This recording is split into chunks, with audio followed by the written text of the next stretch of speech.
Radio சிட்டில star express நான் உங்க ரேடியோ சிட்டி நான்சி அண்ட் இன்னைக்கு நம்ம கூட பேச போற அந்த ஸ்டார் யாரு? Radio city. So music director அப்படின்னு சொல்லிட்டு அண்ட் ரொம்ப கம்மியாக தான் பேசுவார். ஆனால் அவரோட ஒர்க் அப்படிங்கிறது ரொம்ப தரமான ஒரு ஒர்க்காக தான் இருக்கும்.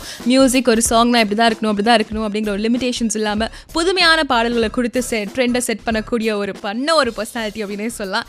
அருமையான பாடல்களை கொடுத்த மியூசிக் டைரக்டர் சந்தோஷ் நாராயணன் அவர்கள் தான் இன்னைக்கு நம்ம கூட பேச போகிறாரு. வணக்கம், ரொம்ப சந்தோஷமாக இருக்கு நீங்கள் எங்கள் ஸ்டுடியோஸ்க்கு வந்தது. எப்படி இருக்கீங்க? நல்லா இருக்கேங்க.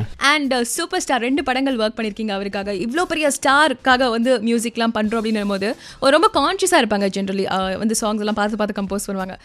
நீங்கள் அவருக்கு எப்படி ஒர்க் பண்ணீங்க? நான் வந்து என்ன ஆனஸ்ட்டாக ஒர்க் பண்ணணும் அப்படின்னு நினச்சேன். மெயினாக அவருக்காக தனியாக வேறு ஒரு மாஸ்க் போட்டு ஒர்க் பண்ண வேணான்றதை ஃபஸ்ட்டு டிசைட் பண்ணிட்டேன். ப்ளஸ் காலான்ற கதாபாத்திரம் வந்து என்ன பேசுது, அவர் என்ன பாலிடிக்ஸ் பேசுகிறாரு, என்ன யாருக்காக அவர் போராடுறாருன்ற அந்த ஜோனுக்குள்ளேயே இருக்கட்டும்னு சொல்லி ரஞ்சித்தும் எனக்கு ரொம்ப சொல்லியிருந்தார். தலைவருமே அதே தான் சொன்னார். ஸோ அவரோட அது சேரும்போது அது மேபி அது உங்களுக்கு டிஃப்ரெண்ட்டாக தெரியுதுன்னு நினைக்கிறேன். ஸோ அவருக்காக தனியாக அப்படின்னு பிளான் பண்ணால் எனக்கு வராது வேறு. ஸோ அப்படியே பண்ணது தான். ஸோ அப்படியே போகிற போக்கில் பண்ணது, பிளான் பண்ணிலாம் எதுவும் பண்ணல, பட் தரமாக பண்ணியிருக்கீங்க அப்படிங்கிறது தான் ஹைலைட்டு. ஸோ இன்னைக்கு மியூசிக் டைரக்டர் சந்தோஷ் நாராயணன் கிட்ட இன்னும் பல இன்ட்ரெஸ்டிங்கான விஷயங்கள்லாம் கேட்க போகிறோம், பேச போகிறோம். அண்ட் உங்கள் இசையில் வந்த லவ் ரொமான்டிக்கான சாங்ஸ் அப்படின்னா ரெண்டுமே வந்து நீங்கள் சூப்பர் ஸ்டாருக்கு பண்ண சாங்ஸ் தான். எப்பிக்கான சாங்ஸ். ஒன்று வந்து கபாலியில் மாயநதி அண்ட் காலால வந்து கண்ணம்மா சாங். ரெண்டுமே வந்து அவ்வளோ ஹாண்டிங்கான ஒரு சாங்கு. அதுவும் ஹிந்தியில் மாயநதி வந்து அவ்வளோ சூப்பராக இருக்கும். ஸோ இது எப்படி ஒர்க் அவுட் பண்ணீங்க? இந்த பாட்டுக்கு கொஞ்சம் பிளான் பண்ணோம் நாங்கள். இந்த மாதிரி ஒரு என்ன ஃபீல், எவ்வளோ சோல் இருக்கணும். அப்புறம் கபாலியில் ஒரு ரொம்ப நல்ல எக்ஸ்பீரியன்ஸ் இருந்தது. மாயநதி, வானம் பார்த்தேன், அந்த மாதிரி 2 பாட்டு ஒர்க் பண்ணியிருந்தோம். ஸோ அந்த சோலை வந்து அப்படியே கீப் பண்ணோம், நம்ம மிஸ் பண்ணிடக்கூடாதுன்னு ரொம்ப 2 பேருமே பிளான் பண்ணோம். ஸோ பிளான் பண்ணி பக்காவாக இந்த மாதிரி ஒரு ஸ்பேஸில் இருக்கணும்னு பண்ண ஒரு பாட்டு, ஒரே பாட்டுன்னு நினைக்கிறேன், காலால். அதுதான் ஆக்சுவலி நான் சொன்ன மாதிரி காலா படத்தில் வந்து இந்த கண்ணம்மா சாங் வந்து அவ்வளோ ஹாண்டிங்கான ஒரு சாங். அண்ட் சூப்பர் ஸ்டாருக்கு வந்து ஒரு ரொமான்டிக் சைடை வந்து இதுக்கு முன்னாடி கபாலியில் மாயநதி சாங்கில் பார்த்தோம். அதுவும் வந்து அவ்வளோ ஒரு சோல்ஃபுல்லான ஒரு சாங். அதுக்கப்புறம் காலா படத்தில் கண்ணம்மா. ஸோ இது எப்படி இந்த இவ்வளோ ஒரு கமர்ஷியலான ஸ்டாருக்கு இந்த மாதிரி ஒரு சாங், இந்த மாதிரி ஒரு ஜோனர் எப்படி ஃபிக்ஸ் பண்ணீங்க இந்த சாங்கை? அவர் ஒரு மிகப்பெரிய ஒரு கமர்ஷியல் படத்தோட ஒரு எக்ஸாம்பிளாகவே மாறினார். நடுவில் ஒரு 90s early 90sலேருந்து பார்த்தீங்கன்னா அப்போ அதோடைய ப்ரெஷர்ஸ் வேறு மாதிரி போகும். ஏன்னா இவ்வளோ பெரிய பிஸ்னஸ் அவர் ஒருத்தரை ஹேண்டில் பண்ணுறாரு அப்படின்னா மெயினாக எந்த மாதிரி ஆடியன்ஸ் பார்க்குறாங்க, அதுக்கு எந்த மாதிரி கதைக்களம் இருக்கணுன்றது ஃபிக்ஸ் பண்ணி வச்சு பண்ணாங்க. பயங்கரமான படங்கள் வந்திருக்கு, நம்மளும் பார்த்துருக்கோம். எனக்கு வந்து ரஞ்சித் வந்து அந்த ஸ்பேஸில் இல்லாமல் வேற ஒரு ஸ்பேஸை இன்க்ளூட் பண்ணார். இந்த ரஜினிசம் இருக்கணும், ஹீரோயிசம் இருக்கணும், அது கூட வந்து இப்படி ஒரு கதைக்களம் இருக்கணும். அதில் ஒரு பாட்டு தான் கண்ணம்மா. ஸோ இந்த மாதிரி ஒரு ஸ்பேஸ் கொடுத்தா எல்லா கம்போசர்ஸுமே வந்து ஆக்சுவலாக ரொம்ப ஹாப்பியாக தான் ஃபீல் பண்ணுவாங்க. அவங்களுடைய இப்போ என்னோட பர்சனலாக எனக்கு பிடிச்ச பாட்டு மாதிரி நான் ஒர்க் பண்ணேன். ஸோ இன்னொருத்தங்களுக்காக ஒரு கதைக்காக இப்போ ஒரு படத்தில் இது நல்லா ரீச் ஆகணும் அந்த மாதிரிலாம் ஃபீல் இல்லாமல் நம்ம மனசுலேருந்து ஒர்க் பண்ண முடியும். ஸோ அப்படி ஒர்க் பண்ணதுனால தான் இந்த பாட்டு வந்து எல்லாரோட ஃபேவரட்டுமாக ஆயிடுச்சு அப்படின்னு நினைக்கிறேன். ஸோ யூஸ்வலாக இந்த சிடிக்கு பின்னாடி இந்த சிடிலாம் முன்னாடி வாங்குவோம், இப்போலாம் பென்ட்ரைவில் கேட்குறோம். இந்த சிடிக்கு பின்னாடி இவ்வளோ சாங் அப்படின்னு நான் காலா படத்தை அந்த ஆடியோ சீடியை பார்த்து ஷாக் ஆனேன். ஏன்னா ஒரு ஆல்பமில் ஒரு 8-6 சாங்க்கு மேலே இருந்துச்சு அப்படின்னாலே வந்து அதுக்கு ரொம்ப வருஷங்களுக்கு முன்னாடி அப்படி வந்தது. இப்போல்லாம் ஒரு சிடியில் ஒரு 3 சாங், ஒரு சாங்லாம் கூட ரிலீஸ் பண்ணுறாங்க. ஸோ காலா படத்தில் கிட்டத்தட்ட பார்த்தீங்கன்னா 9 சாங்ஸ். இது எப்படி கான்ஷியஸாக நீங்கள் பண்ண ஆல்பமாக 9 சாங் பண்ணணும்னு சொல்லிட்டு எப்படி இது இவ்வளோ சாங்ஸ் கம்போஸ் பண்ணீங்க? ஆக்சுவலாக ஆல்பமில் 4 பாட்டு அப்புறம் ஒரு தீம் இருந்தது. நான் கொஞ்சம் இன்க்ளூட் பண்ணேன் சாங்ஸ். இந்த போராடுவோம், நிக்கல் தெருவிளக்குலாம் இன்க்ளூட் பண்ணது. படத்தில் பார்த்தீங்கன்னா ஒரு லைன்லாம் கூட வந்திருக்கு. அந்த போராடம் வந்து ஒரு லைன் வரும், அது வேறு சாங்குள்ளே வரும். எனக்கு அந்த கான்செப்டாக ரொம்ப பிடிச்சிது. அதுக்காகவே நான் சொன்னேன் இமீடியட்டாக அந்த சாங்காகவே பண்ணிடுவோம், அது நம்ம கிரியேட் பண்ண ஒரு விஷயமா இருக்கட்டும் அப்படின்னு சொல்லியிருந்தேன். ப்ளஸ் நீங்கள் இந்த 9 பாட்டுன்னு சொல்லுவோம், ஆனால் படத்தை அது ரொம்ப அஃபெக்ட் பண்ணி ஒரு ஸ்பீட் பிரேக்காக வராது. எந்த பாட்டுமே அப்படியே ஒரு ஃப்ளோவில் இருக்கும். இருக்கிறதுனால நிறைய ஸ்பேஸ் கிடச்சிது.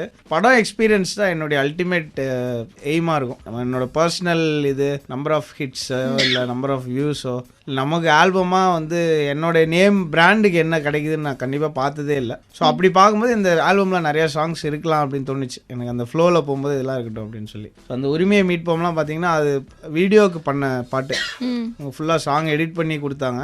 அவங்க வேறு நானே ஒரு ரெஃபரன்ஸ்க்கு ஒரு சாங் கொடுத்துருந்தேன், அதுக்கு எடிட் பண்ணதுக்கு சாங் க்ரியேட் பண்ணோம். ஸோ கண்டிப்பாக அந்த இடத்துல சாங் போட்டே ஆகிற மாதிரி ஒரு ஸ்பேஸாக இருந்தது. ஸோ அது ஒரு நல்ல எக்ஸ்பீரியன்ஸ் தான். அண்ட் சந்தோஷ் நாராயணன் இசையில் சில மேஜிக்கல் சாங்ஸ்லாம் இருக்குது. அது என்னமோ தெரியல, உங்கள் மியூசிக்கும் சரி அந்த பாட்டை பாடினவங்க அந்த வாய்ஸும் சரி ரொம்ப என்ன அடிக்டிவான ஒரு விஷயம் அப்படின்னே சொல்லலாம். எஸ்பெஷலி பிரதீப் சார் பாடினது அது ஆகாயம் தீ பிடிச்ச அந்த சாங், இன்னொன்று வந்து ஷான் டால்னோட வாய்ஸ், ஒரு மாதிரியான ஒரு ஃபீல் அந்த சாங்ஸ் எல்லாமே. ஸோ அவங்க கூட நிறைய பாடல்களும் நீங்கள் ஒர்க் பண்ணியிருக்கீங்க. இதுக்கு பின்னாடி என்ன ஃப்ரெண்ட்ஷிப்பா இல்லை அவங்க கூட இருக்கிற கம்ஃபர்ட் லெவலா? நாங்கள் ரொம்ப வருஷமாக ஒன்றா ஒர்க் பண்ணியிருக்கோம். பிரதீப், ஷான், நான், அப்புறம் இன்னும் 2-3 பேரும் இருக்காங்க. கிட்டத்தட்ட ஒரு 10-12 வருஷமாக ஒன்றாவே தான் இருக்கோம். ஸோ எங்களோட கெமிஸ்ட்ரி கண்டிப்பாக நாங்கள் 3 பேர் சேரும்போது எங்களுடைய பெஸ்ட் மோடில் இருப்போம். நமக்கு ஒரு மியூசிக்காலிட்டி இப்போ நீங்கள் பேசுகிறீங்க அப்படின்னா சில பேர்கிட்ட நீங்கள் உங்களுடைய ஆட்டோமேட்டிக்காக உங்களுக்கு எதிரில் இருக்கவங்ககிட்டேருந்து உங்களுக்கு வரும்ல, அது மாதிரி மியூச்சுவல் அண்டர்ஸ்டாண்டிங் பயங்கரமாக இருக்கும். ஸோ அதனால் ஒரு சாட்டிஸ்ஃபேக்டரி இது இருந்தால் தான் நாங்கள் அதை கேரி ஃபார்வர்ட் பண்ணுவோம். வா மச்சானேன்னு ஒரு பாட்டு இறுதி சுற்றுலாம் டோட்டல் ரெக்கார்டிங் டைமே 8 minutes 10 seconds தான். அவ்வளோ நேரம் தான் ஸ்டூடியோவில் இருந்தான் ஷான். ஸோ அதுக்குள்ளே ஃபுல் சாங் பாடி அதில் சோலோ பாடிட்டு அப்படியே கிளம்பிட்டான். அது ஃபீமேலுக்கு ட்ராக், அது ஃபீமேல் சிங்கர் எடுக்க வேண்டிய பாட்டு. இவன் இப்படி பாடணுன்னா அது மேலாகவே வச்சுட்டாங்க. ஆக்சுவலாக அந்த படத்தில் அந்த ஹீரோயினுக்கு வரும் அந்த பாட்டு. அந்த மாதிரிலாம் தான் நடக்கும். அந்த கெமிஸ்ட்ரி இருக்கணும் அந்த மியூசிஷியன்ஸ்குள்ளே.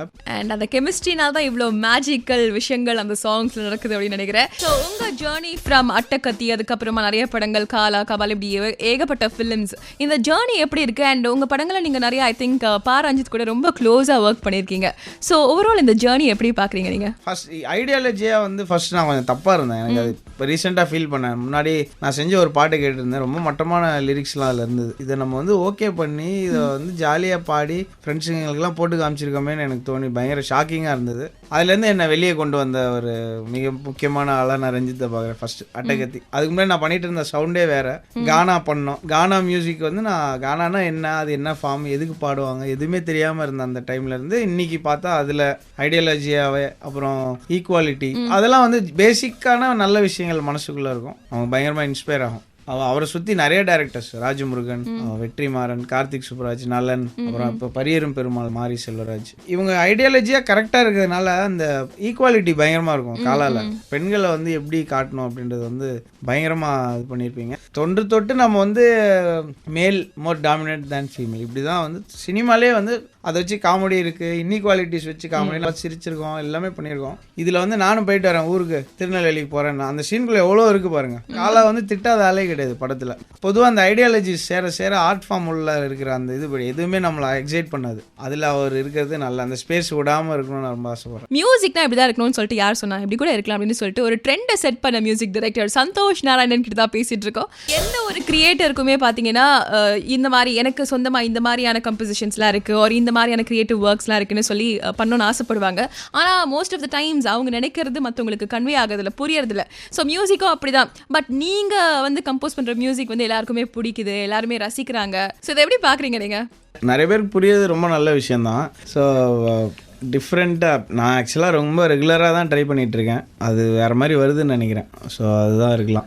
சரி சரி, இந்த மியூசிக்லாம் கம்போஸ் பண்ணும்போது எப்படி நைட் டைம் தானா இல்லாட்டி ஏர்லி மார்னிங்காக? எப்போ வந்து இந்த மியூசிக் கம்போசிஷன் டைம்லாம் உங்களுக்கு எலக்ட்ரிக் இருக்கும்போது பண்ணிக்கணும். அண்ட் அந்த மாதிரி ஏதாவது உங்களுக்கு சென்டிமெண்ட்ஸ் இருக்கா? நான் மியூசிக் கம்போஸ் பண்ணும்போது இந்த மாதிரி ஒரு ஏம்பியன்ஸ் இருக்கணும், ஏதாவது பர்டிகுலர் சென்டிமெண்ட் இருக்கா? அதெல்லாம் எதுவுமே கிடையாதுங்க. நீங்கள் வந்து பார்த்தீங்கன்னா 2 நாளில் போயிடுவீங்க, அதுக்கப்புறம் மியூசிக் கேட்க மாட்டீங்க. நீங்கள் ஒரு வாட்டி ஒரு முன்னாடி தான் அந்த நானி சாங் தானே, நான் அந்த டியூன் பாடி முடிச்சுட்டு ஹாப்பியாக இருந்தது, டியூன் நல்லா வந்திருக்குன்னு ஹெட்ஃபோனை கழட்டி வச்சு என்ன மாமி இவ்வளோ கேவலமாக பாடுறேன் அப்படின்னு கூட இருந்து பார்த்தா எதுவுமே நல்லா இருக்காது போல இருக்கேன்னு போயிட்டார். அதுக்கப்புறம் பெருசாக அவர் வரதில்லை சாங்ஸுக்கே. அது ஏதோ நடந்துருச்சுங்க, அவ்வளோதான். எதுவுமே பிளான்டு கிடையாது.